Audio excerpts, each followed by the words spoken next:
বাংলাদেশে এমন কিছু আজব আজব ঘটনা ঘটে যা আসলেই কেউ হাস্যকর হিসেবে দেখে, আবার কেউ বাস্তবতা হিসেবে দেখে।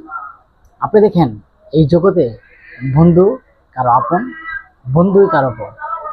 কেউকে বন্ধু নিয়ে গেছে স্বর্গে এবং বন্ধুর কারণে হয়ে গেছে উপকৃত, এবং বন্ধুর কারণে করে ফেলেছে দালান কোঠা, বাড়িঘর, এবং বন্ধুর জন্য বন্ধুর জীবন দিয়েছে। এবং এমন ইতিহাসে দেখা যায় বন্ধুই শত্রু, এবং বন্ধুর কারণে জীবন সবকিছু ধ্বংস হয়ে গেছে এবং বন্ধুর কারণে তার জীবন শেষ। এমন কিন্তু বাস্তবতার ঘটনা ঘটে। তারই এক প্রেক্ষিতে এক ঘটনা ঘটছে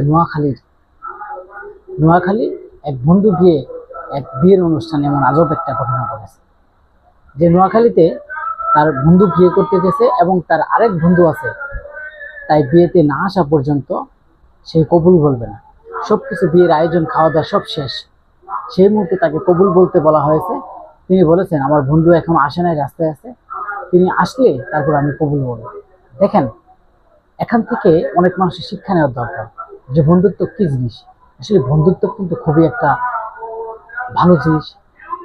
যদি সেই বন্ধু স্বার্থের জন্য হয় তাহলে কোনো বন্ধু থাকে না। আসলে বন্ধুত্ব জিনিসটা খুবই কাছের একটা।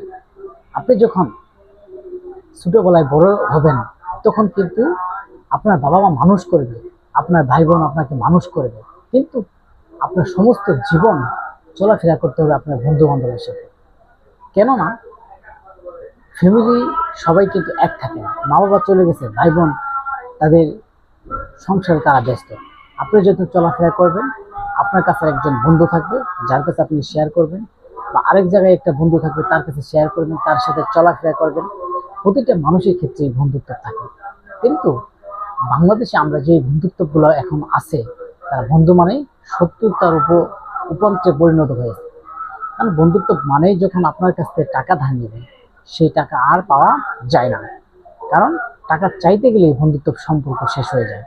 টাকা দিলেই বন্ধুত্ব ভালো, টাকা না দিলেই বন্ধুত্ব শেষ হয়ে যায়। কিন্তু তারই এক প্রেক্ষাপটে তিনি দেখিয়ে দিয়েছে নোয়াখালীর এক যুবক যে বন্ধুত্ব আসলে তার কাছে একটা বন্ধুত্ব খুবই ভালো মনে হয়। এবং তিনি বন্ধুত্ব এমন একটা জিনিস যেখানে তাদের ফ্যামিলি থেকে শুরু করে সবাই সেই বিয়েতে আসছে, অনেক বন্ধু আসছে, অনেক ভাই বোন আত্মীয় স্বজন সবাই যেখানে বিয়েতে আসছে, কিন্তু তার বন্ধু না আসার কারণে সে কবুল বলতে রাজি নাই।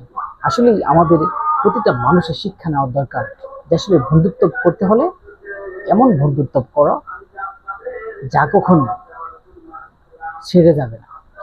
এমন বন্ধুত্ব করো যে যে বন্ধুত্ব কখনো তোমাকে ভুলে যাবে না। এমন বন্ধুত্ব করো না যেই বন্ধু তোমাকে নিয়ে গিয়ে বিপদে ফেলে দিবে, যে বন্ধু তোমাকে ডেকে নিয়ে তোমাকে বিপদের সম্মুখীন একটা জায়গায় ফিরে দিয়ে, যেখান থেকে তুমি আর উঠতে পারার মতো যোগ্যতা থাকবে না। তো আমরা মনে করি এই বাংলাদেশে প্রতিটা মানুষ, যারা যখন বন্ধু দিবস আসে তখন আমরা অবশ্যই শুভেচ্ছা জানাই। যে বাংলাদেশে মানুষ আমরা সবাই মিলেমিশে যে বন্ধুত্বগুলো আছে সেখান থেকে আমাদের একটা শিক্ষা নেওয়ার দরকার যে বন্ধুত্ব আসলে একটা প্রাণের জিনিস, মনের জিনিস এবং ভালোবাসার জিনিস। যে বন্ধুত্ব সম্পর্কটা আমাদের চিরজীবন অটল থাকে এবং বন্ধুত্ব সম্পর্কটা আমাদের চিরজীবন সম্পর্ক থাকে, সেইভাবে আমাদের বন্ধুত্ব করতে। যে বন্ধুত্ব করলে আমাদের বিপদ হবে, যেই বন্ধুত্ব করলে আমাদের সমস্যা হবে, সেই বন্ধুত্ব করার প্রয়োজন নাই।